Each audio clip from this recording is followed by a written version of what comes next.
Thanks for joining us for us to start the discussions on AM Talk. We have in the studio former Minister of Health, Dr. Richard Anani. He's also the Member of Parliament for Inshaiso and a member of the MPP.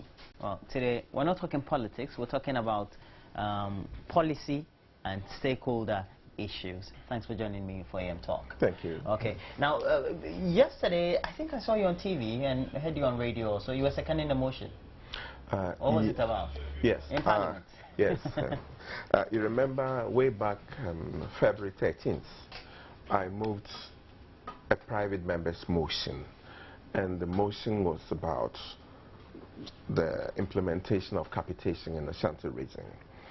And the thrust of my argument was that this has been implemented in the region, but so far as the people in the region are concerned, it's been so hurried and so botched that instead of bringing in an improvement in access to health care, it has rather created problems for the people.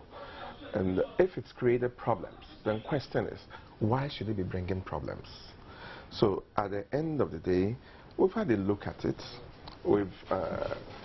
There have been so many stakeholder meetings on this, and if you do follow some of the meetings, I think, was it the January 20th issue of the Daily Graphic report on one of the stakeholder meetings on health insurance and capitation. And the graphic report was very clear. It's so picturesque because the way it captured was that there was heated disagreements among stakeholders during the meeting on whether capitation should be extended or should be implemented at all. Now, the question is, how come that there was this heated exchange? The heated exchange implies that there was no consensus or agreement as to the continuation of the health capitation health insurance. So my motion, which was the original motion or the private member's motion, was that one, that this August House urges the Minister of Health to terminate the ongoing health insurance capitation program being implemented by the National Health Insurance Authority in the Ashanti region. I think when I said it should be terminated, some people didn't seem to get it. I didn't say that capitation as a policy should be terminated. I said the implementation should be terminated because there is everything wrong with the way it was being implemented. That's how come it has engendered so much by way of troubles, by way of dissensions and others. And when the motion was moved, the majority leader also tried to put in an amendment motion. The Speaker, looking at the trend of affairs, and the Speaker, the Right Honourable Doajahu, have been the chairman of the Health Insurance Authority before, so he has a deep insight into these things. And noting also the national import of the motion as was presented, rather advised that leadership of the House come together and come back with a consensus motion so that the entire Parliament will be carrying that motion and not a single member, and also for it to be recognized as a national matter, because the Speaker saw that there was some sense in presenting the motion. A consensus amendment motion was crafted, and it's been on the table for some time. So yesterday we finally moved it, and even though I was the original mover of the private member's motion, because of the need for consensus, it was agreed that originally the majority that was even going to support me move the motion, but it was discussed amongst ourselves for quite some time, and the agreement was let it come from the Committee on Health. And if it's coming from the Committee on Health, Honourable Yelichire, the Member of Parliament for Wild West, happens to be the chairman of the committee, and I happen to be the ranking member of the committee, so why not move it to the Committee on Health, and why not get the chairman to move and the ranking member move, so that yes, it's a consensus amendment motion or a consensus motion, because at the end of the day, the two motions were seated in favor of this motion. So at the end of the day, it was more like... I know that I think February 2013 there was a stakeholder meeting, and you also made a number of input, just like others, other critics, but also very interested stakeholders. As far as we're concerned, is capitation a very bad policy? What then was the experiences of the National Health Insurance Authority that perhaps created the difficulties that that resulted in those reactions as it was being piloted in Ashanti? I would want to first and foremost clarify a point, and that is what I've been saying for all the time. You know, when it was started in Ashanti region in 2012, there was a lot of hue and cry. I had to come up, stick my neck out, and even put my neck on the block. I remember you were even criticized among your peers at the time. That, no, capitation as a policy is not bad. What is bad is the manner it has been implemented. And so when I call for the termination, I call for the termination of the implementation, not of capitation as a policy. Because we crafted the law, the first health insurance law. Back in 2003. 2003, and we placed capitation in. If it was about it, we would have placed it in there. When we had this review of the law of 2012, we again put it in. Why did we have to put it in? We put it in because we believe it's a good concept. And it's practiced in so many jurisdictions. Why? Why won't all Ghanaians be happy? And why should we not be happy for all Ghanaians to have their own doctor? So that tomorrow or today, if you are not well, you just take your phone. Dr. Anani, I don't feel well. I think I have this problem. Can I see you? And I give you an appointment. Would that not be nice? That's what we are looking for the people of this nation. But if we are looking for that, we are not also permitting, or we are not going to condone in any mismanaged way of putting it in. We are saying that manage it properly. Let the people understand what you are doing. And there are three stakeholders: the scheme itself, the subscriber, and the provider. Now, capitation as a payment mechanism is a way of ensuring that at the end of the day, the scheme can always forecast what it is going to spend. So it's a good advantage for the scheme. Then the provider, who is paid the amount for looking after people, would also have the advantage of having a very good cash flow. But the responsibility placed on the provider is that if you do not treat the now, you see that we call patients.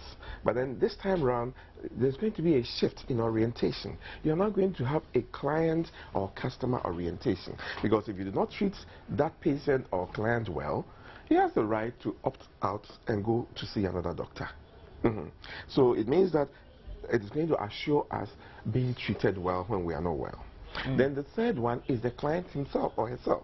And the client is going to, at the end of the day, have the option of being treated properly, or if it is not treated properly, even opting out. Okay. And then before you came in, we had an emergency at the section of the Makula market where we have second-hand retailers of goods retailing their goods, and fire gutted there. Officials of the fire service are now there trying to put out the blaze, and these are live pictures we're bringing to you from TS.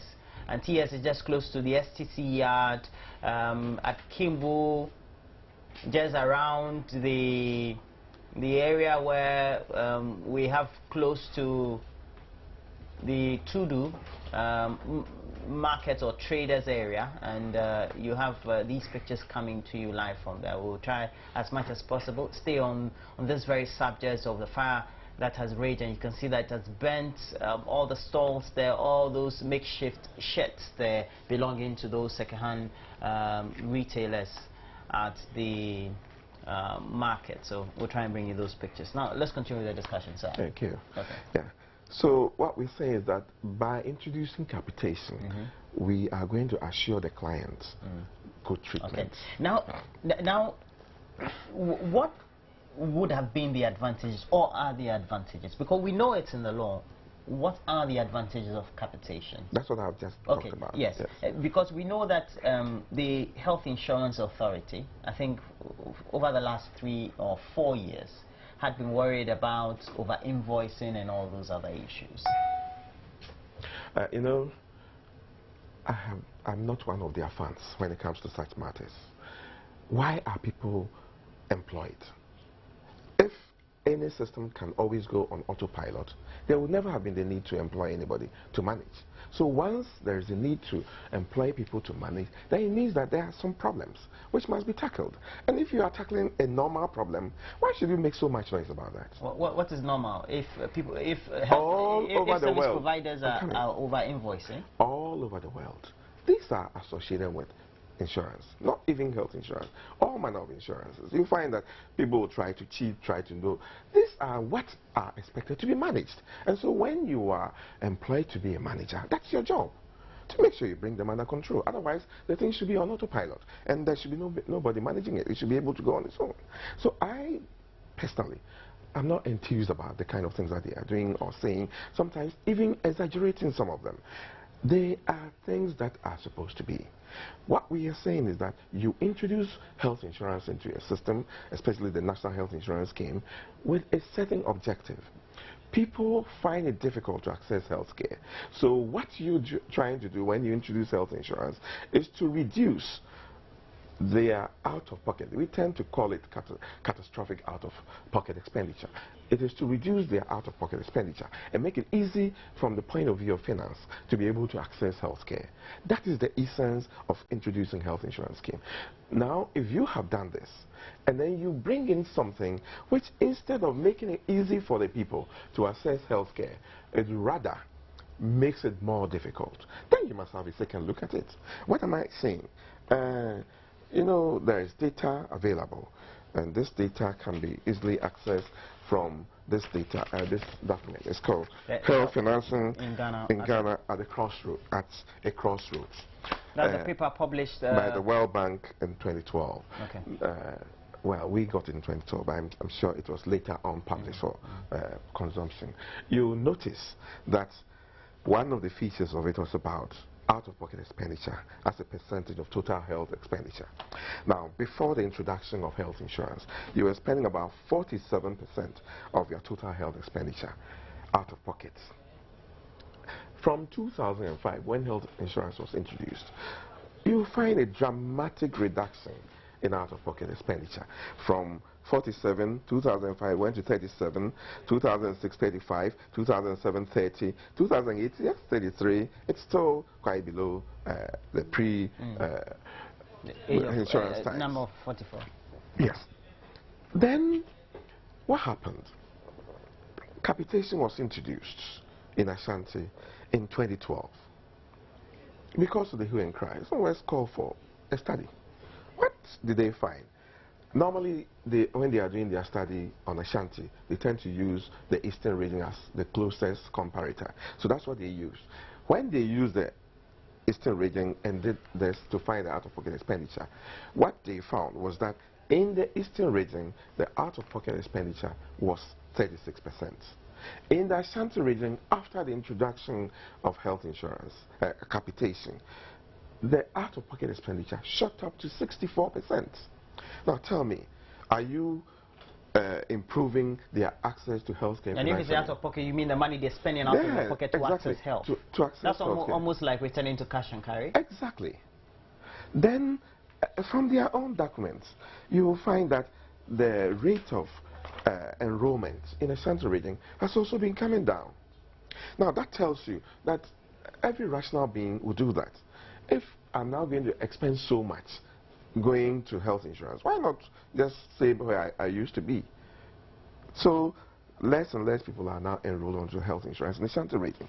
Then you go to the providers, and I intentionally in the presentation. No, before we go to the providers, what led to the increment or increase out of pocket expenditure? That's coming from the provider, and that's why I said I was trying to draw the picture. You'll find that the provider in the beginning was paid 1 cedi 73 pesos per capita for a person who is enrolled. Yes. Now, I hear people say that, oh, it's only for outpatient management. Tell me, what percentage of people go to hospital who are treated outpatient? It's just a very small percentage who are admitted. So generally, when you're talking about healthcare, you're talking about OPDs. It's about the OPD. And if you are paying the provider 1 cedi 73 pesos per person, whether the person comes to hospital 10 times that month, it is that 1 cedi 73 pesos that he's supposed to use to care for that person. Tell me, how rational is it financially? So what did they have to do? They had to find a way of surviving. So they started charging for things that patients we need to access. Exactly. And so that's how come which an normal circumstance because of health insurance should not have been paid for. Because it's the survival instinct which was brought into being. And they must survive. Because in the beginning, some of the private, especially private practitioners, had to either close or even do away with some of their staff. But later, I think they said, wait a minute, we can also do it this way and survive. So they started doing it that way. And I asked the health insurance authorities, look, in the law, there is nowhere that co-payment should be permitted. These people are being forced to pay. What steps are you taking to ensure that people are not forced to pay? They are powerless because they know that they have introduced something which is going to make it difficult for them to maybe crack the whip. Recently, I think about a month or so ago, they have increased the 1 cedi 73 pesos to about 2 cedis 75 pesos. Whatever it is, it's still low. So it's going to take some time for things to stabilize. But in my presentation in Parliament, I even didn't use the private sector. I used the government institutions. And all the government institutions, I think, was it January or so, you know that the Metro Director of Health Services in Ashanti called a press conference and told the world that things are bad. It was not from the private sector.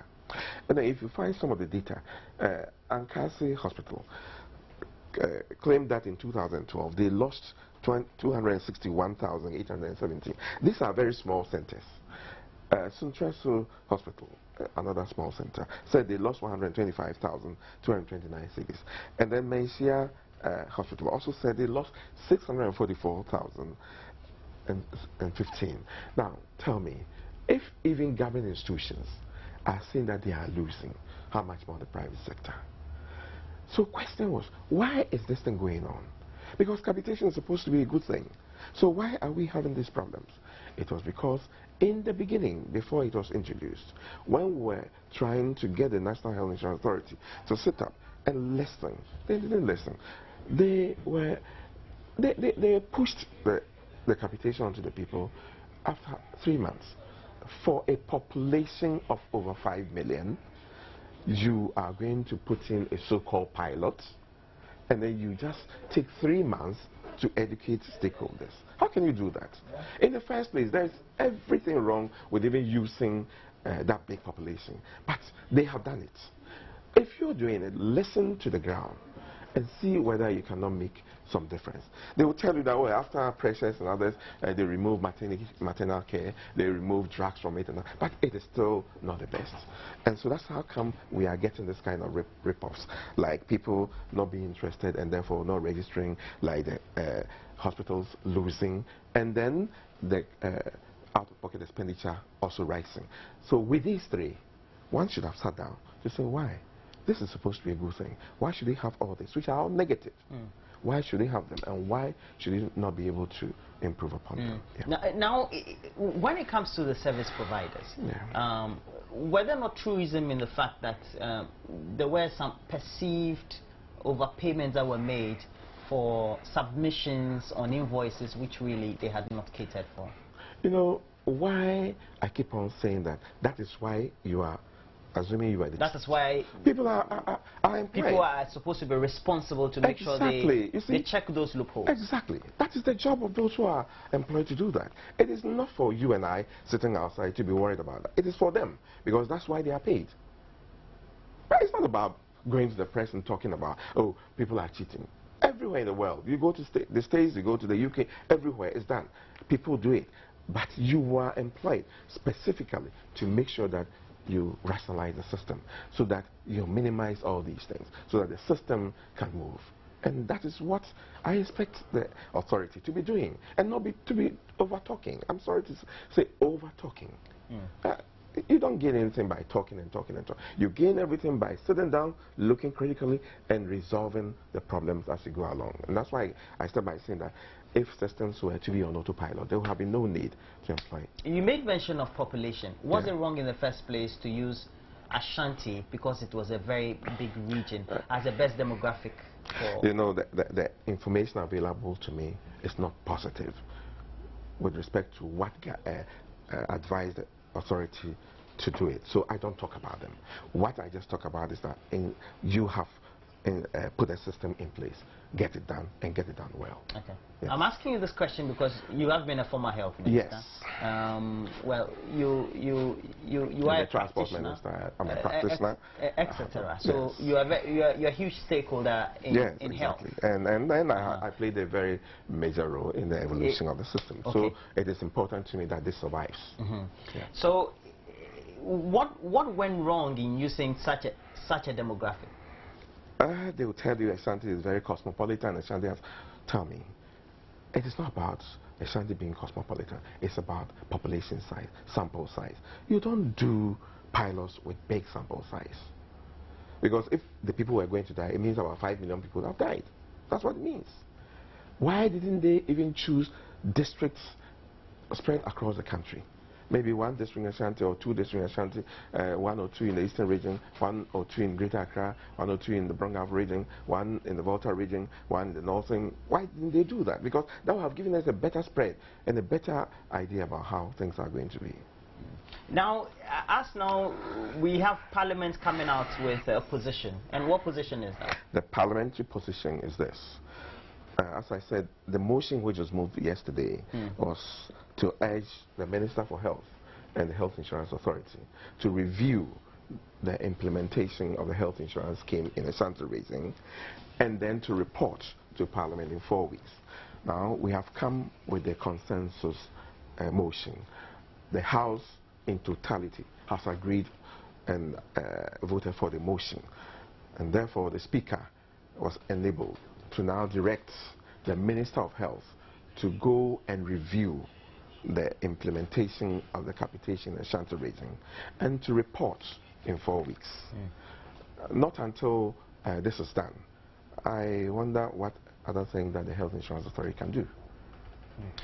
Now, in the absence of this, what can they do to make sure that, well, perhaps the health providers also don't collude and undertake some of those concerns that they had been raising? The issue of perhaps over-invoicing and even stating on the invoices treatments that have even not been done at all. You know, that is what I mean by people being employed. And there are several units and sections under the scheme which are supposed to be doing and ensuring that these things don't happen.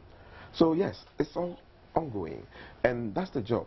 And over the period, they have come out with some findings and others. These are necessary, but these are their jobs, and they must be doing this.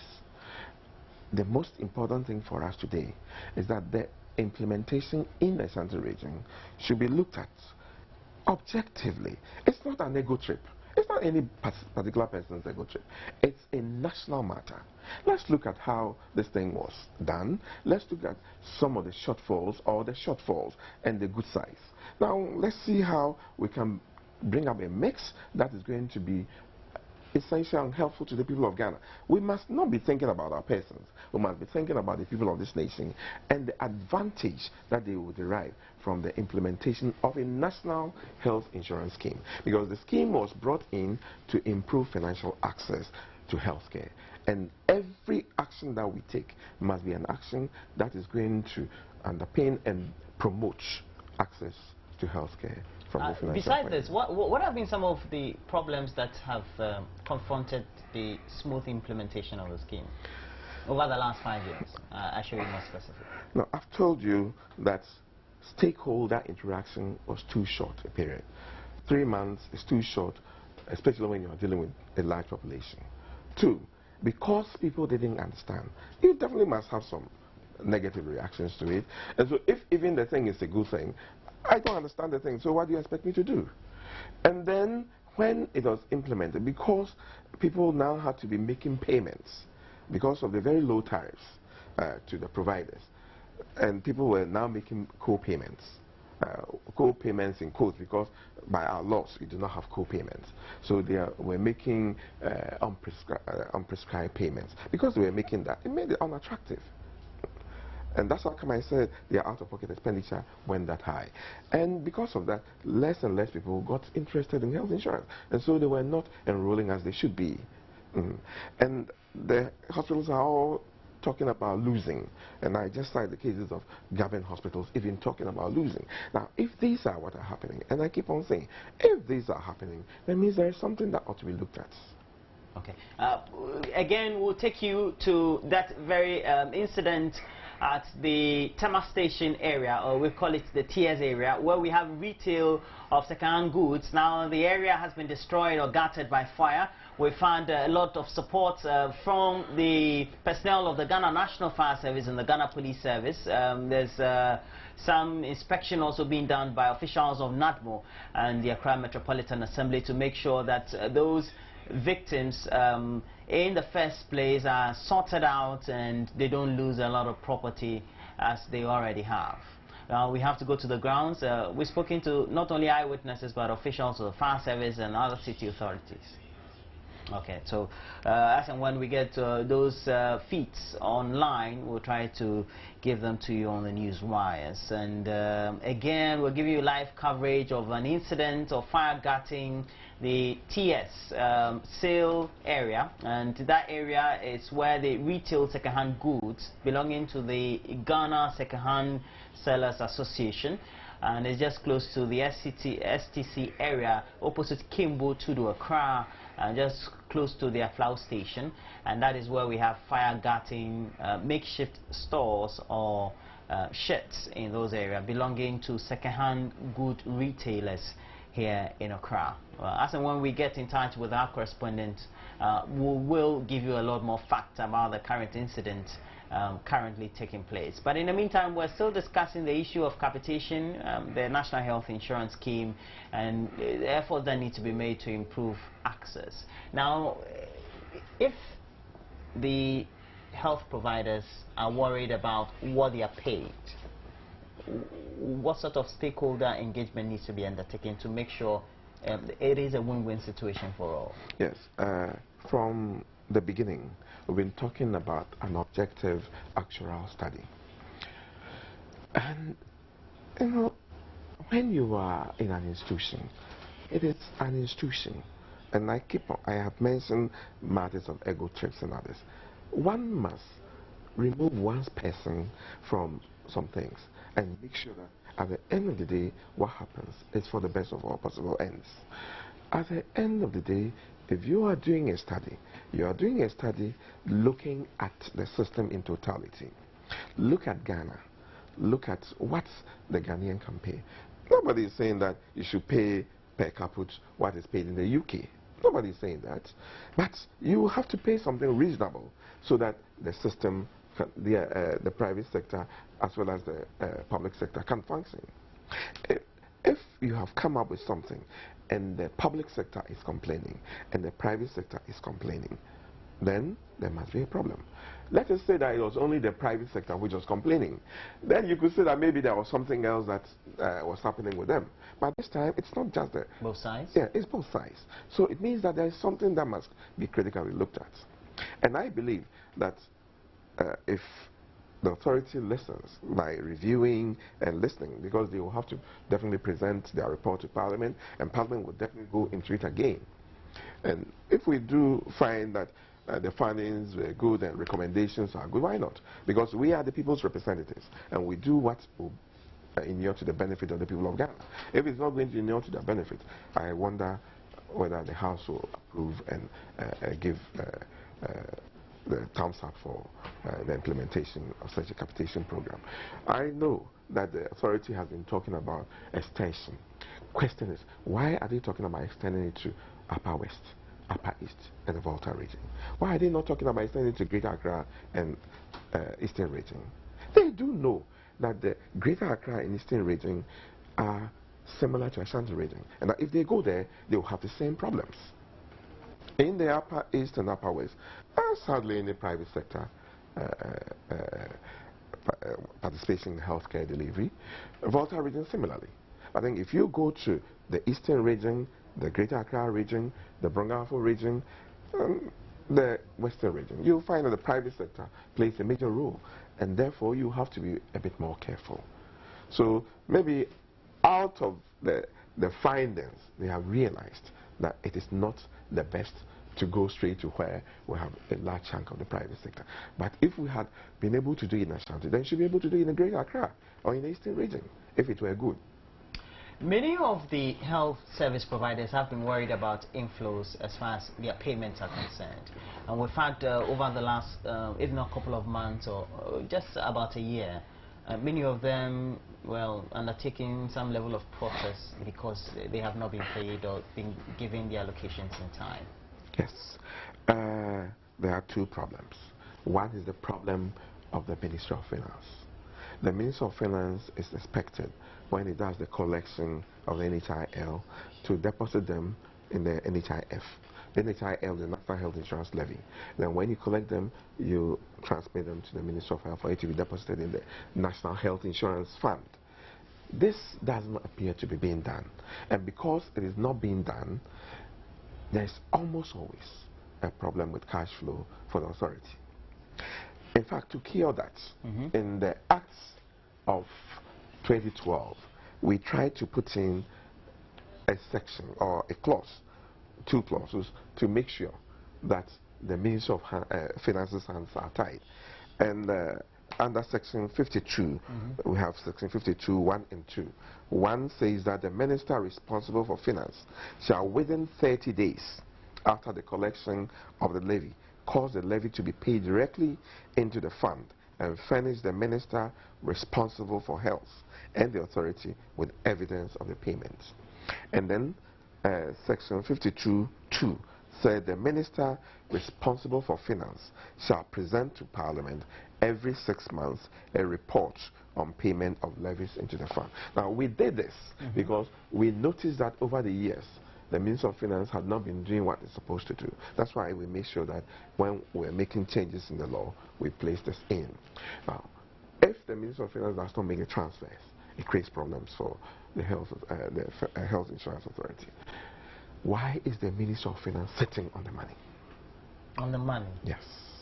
They must come and explain. So they will be brought to Parliament to come and explain why. Summon them? Oh, because the law itself summons them to be there every 6 months. So we are going to get them in to Parliament to come and explain why they are sitting on the money of Health Insurance Authority.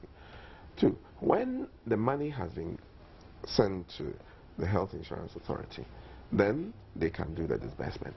But look at what is happening with capitation. In the concept of capitation, I mentioned that the provider is put in a better stead because his cash flow is improved. They are expected to be paid in advance for a number of people who are assigned to the hospital. What is happening today? They are paid on the 10 or 15 of the month that they are supposed to have been paid before. Now, if you don't pay them in advance and you are paying them within the period, what would have happened to patients who came within the past 10 or 15 days who had not been, the institution had not been given money to cater for? So what is happening is that the management is not going on right. Okay. Do I get the interpretation that from all that you've said, perhaps because we've not had the inflows going to the National Health Insurance Authority, that is why it's had difficulties with providers as far as capitation is concerned, 1. 2, and issues of payments and their relationship with those service providers? You know that as a member of Parliament, my job is not to be partisan, because once you are in Parliament, you serve the country. And that's why we try to understand. And when we have understood, we try to fight to make sure the right things are done. Why did we, from a bipartisan standpoint, ensure that we make a provision in the law to make sure that the Minister of Finance hands are tied? And that is because we want the system to work. Because that is what, over the period, we found. So when we found that, we said, no, we have to cure it. And to cure it, we did it. You've made salient points, and I'm sure even the contributions from Parliament have given all who have done a content analysis of what has been said on the floor, what the real insights are, with the difficulties with capitation, etc. There's a question I've posed to the Health Insurance Authority before, and I'm posing to you. I've even posed to other political leaders. Is national health insurance in Ghana a political issue? As much as possible, some of us try to depoliticize all discussions on health.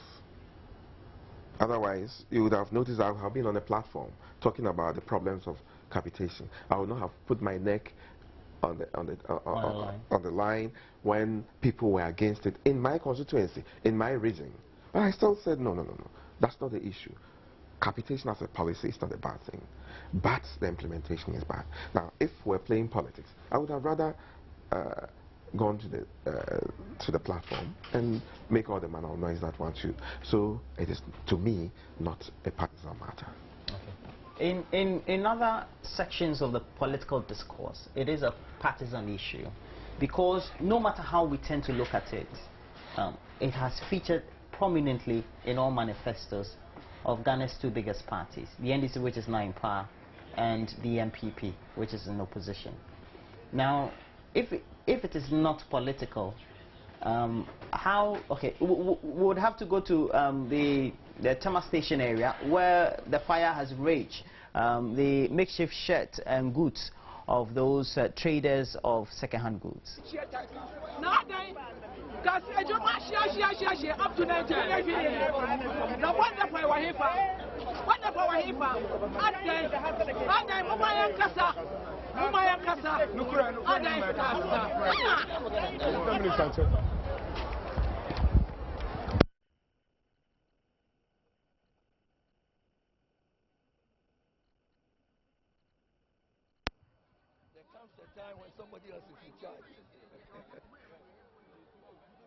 Okay, well, good morning.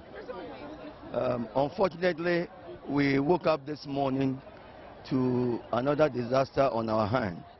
This time it has to do with fire in the PWD area of the Mokola market. As we have all observed, I think the police and the fire service and NADMO have done a good job to bring the circumstance under control. So the fire is this stage at the point where it's no more destructive. It's been brought under control. As usual, it's a matter for the fire service to conduct their investigations, and then they will give us all official information, and then we will know what to do going forward. But I think we cannot discount the fact that there was news this week that somebody was attempting to do this very thing, and police arrested the individual. But somewhere, somehow, this event has happened. So I'm sure the fire service will give us the cause of why we have this fire. And then the police will also conduct their investigation. I know the regional fire officer is already on top of that. He's been communicating with the IGP, so things are under control. And I'm sure that we will get to the root of this cause. Of course, we are also sad that this would affect more of our traders, because from what I'm looking at, we can say that close to about 300 stores have been affected. Mostly the second-hand clothing, traders have been affected, and so we will see why and how this happened, and then we will go forward with some solutions. Thank you. Before you leave, I think the President brought in some security personnel to the country to just investigate the fire. As of now, we've not received any report from the government, and this is another fire that we've experienced. Yeah, but the fire service authorities are the best people to the regional minister. The fire service people are the best people to be asked this question. So when you get access to them, just put it to them. Do you think it's time to rehaul the market system, given the number of fires you have? Do you think it's time to look at the whole market system? Well, there must always be the element of prevention. And I mean, some of you have been to our grassroots working with the fire, the police, the AMA, the NADMO, where since January we've been conducting information and awareness and preventive measures. You understand? So you do these things, but there's always some room for some kind of these things to happen, and that is why we have to allow the investigation to be the basis upon which we make some conclusions. At this stage, we cannot make any conclusions.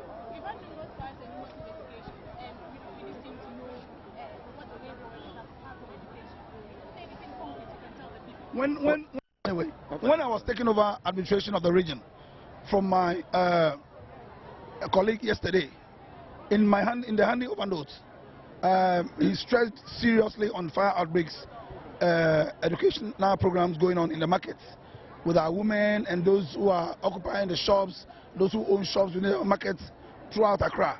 And this shows clearly that they are on top of issues. The MCs, the DCs, the regional minister who just left office, they are doing their best to make sure that these things will not happen. Whatever happened out of this, what we are witnessing now, we are yet to know. We cannot conclude that it was somebody's negligence, it was somebody who intentionally set up the fire into the market. Did you identify anything, any illegal electoral connection?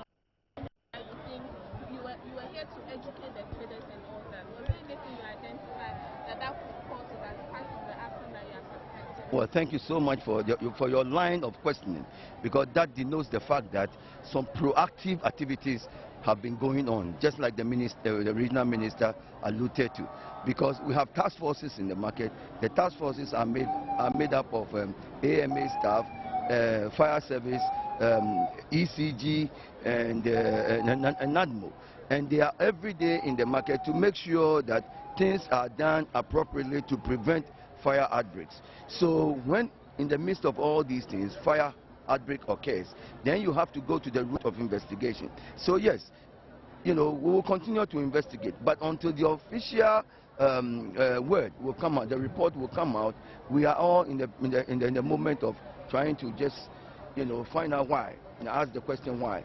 So we will get to the bottom when the official fire report will come out, and then we'll move from there. In addition to that, I think it is very important that we move forward as a nation. This particular area, as we all see, I think it has been like this when I was a student, when I was in senior school. I think it is time for something to be done. But are the people going to allow us as government to move in and then just put up beautiful structures for them, so that at least people can sit under good structures and then feel that yes, they are Ghanaians and they are looking at even our environment. The kind of system that we will put in place will not be like what has been here for over decades. It has been like this since when I was a student. So I think people should allow us as government, with the vision that we have and also with the beauty that we have in our eyes, right from the presidency down to some of us, to just bring to our people is good. It's not only about road construction, it's not only about putting up of schools. Our markets should also be built, bureau markets. Look at what happened in Kumasi when the market got bent. The mayor moved in to at least save the situation and give them a very beautiful market. But people were coming out agitating. They should allow us to do it for them. And these are some of the benefits that they will get. If the drivers are benefiting from government by roads being constructed, why not market women and people who businessmen who sell in the markets not also benefit from government? They should allow us to develop the country, and that will be their comfort. Thank you. Do you agree? So we'll have to continue the discussions. But in the meantime, again, we're still giving you reports from the Tama Station area, where we have the grounds for the we have the grounds for the Second-Hand Goods Sellers Association. They're just close to TS, they call it, the Kimbu Tudu area. So we have to wrap up on the discussions on capitation. So what really is the way forward? You're waiting for 4 weeks? Yes, Parliament has the Speaker of Parliament has urged the Minister to go and do the study and review, and then to report to us in 4 weeks. Sorry, I believe that not until they present the reports for Parliament, it will be difficult for them to do any other thing. And I think it will be advisable for them to take that cue and to do that. Okay. Because parliamentarians may have inputs. Even if they want to extend it to other parts of the country, they must take note of the fact that Parliament and the members of Parliament represent the people in these areas. And they therefore will be very interested in how their people are going to benefit or suffer for the implementation of such a concept. Okay, before we let you go though, there's a subject that has been going on for the last couple of weeks. The issue of the Comfort Teaching Hospital missing baby saga, decision of course that following the investigations by the Health Ministry, etc. Well, it's an issue that many people have made a lot of commentary on, but how we put things in perspective, you think? You know, that's where I was trained, and that's where I worked all my life until I got into Parliament. And I was in that department as well. That's where I trained, and that's where I was brought up. And if you do know that system, when you hear the kind of things that are going on, you'll rather maybe look on for some time, because it is more about understanding that system and then understanding what goes on. I hear the minister gave some directives. I'm also aware that in the directive, even the latest one was that the chief executive was to go on indefinite terminal leave or something of that nature.